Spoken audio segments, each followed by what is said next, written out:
Hello and welcome to Tonalist Paintings by M. Francis McCarthy. This is your painter in residence, M. Francis McCarthy, and the painting we are doing today is called Through the Forest, 8 by 10. And I painted this back in June/July of 2014. Those of you that are observant might notice that the panel that I'm painting on does not have the texture that I tend to do now.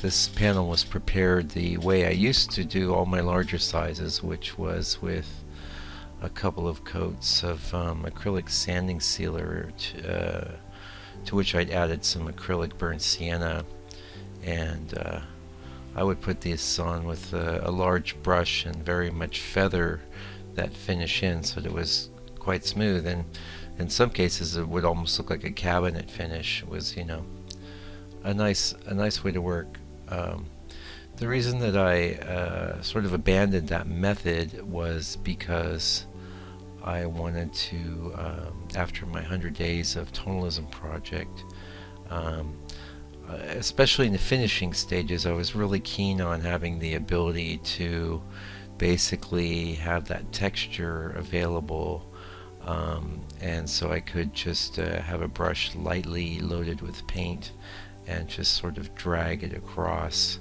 and get kind of an almost a stipple effect. And I do a lot of that now, sometimes more than others. It's not designed to obfuscate the brushwork so much as enhance it, and it's especially helpful in transitional areas like say where one cloud's overlapping a darker area, or vice versa. It's a very effective way of getting some atmosphere into things and not actually messing with the colors that I have. And the thing I really like about it is that I can get these sort of effects without actually sitting there and doing pointillism by hand, which is, as I've mentioned in my blog and on probably videos in the past, it's a dead end. Anytime you have to start detailing your picture, you just choke all the life out of it. You're better off with none of that detail and just turning in your first color stages, if that's a problem that you have. I'd say it's best to get everything right in big ways, and then do some nice little finishes, some nice little transitions. That's why I like to dry brush, and that's why I abandoned the smoother panels. Although after that first color pass, the actual paint itself creates a texture, so I was always doing a little bit of that anyway in my finishing passes, but having the brushwork in conjunction with a texture on the board itself, I think is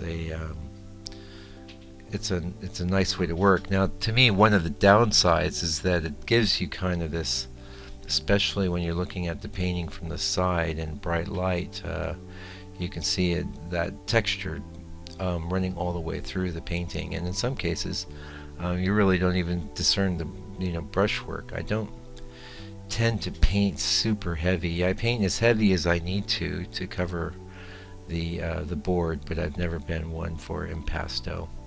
I do clearly and obviously get into areas of impasto on my panels, which I tend to scrape down in between each painting stage, just because I find that especially distracting when the light's hitting it and there's a glare off of a raised portion of paint that may not even correlate to the actual scene that I'm depicting.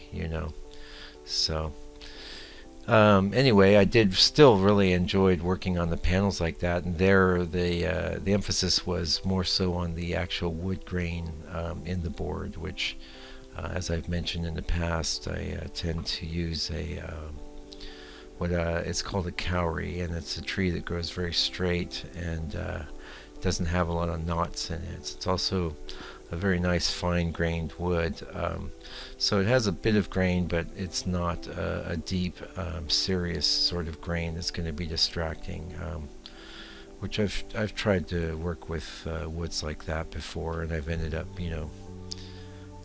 throwing away a lot of panels that I paid good money for, because I didn't think it'd be a problem, and I order all these panels, and next thing you know, they've got this intensely deep grain, which is incredibly distracting, if you run a brush over it, and there's bits of grain that aren't actually getting filled with paint, and so you've got to sit there and start scrubbing paint in, and it's just a drag. Um, Another reason why I've gone over to the more textured panels is that because if I don't use canvas or linen, artists that do use canvas and linen have the ability to do that same thing, where they can sort of lightly drag a brush over an area and get a nice, just delicate little, I'm going to call it stipple effect for lack of a better way to describe it, but it's also known as a dry brush effect, and the artists in the know will know what I'm talking about when I say dry brush.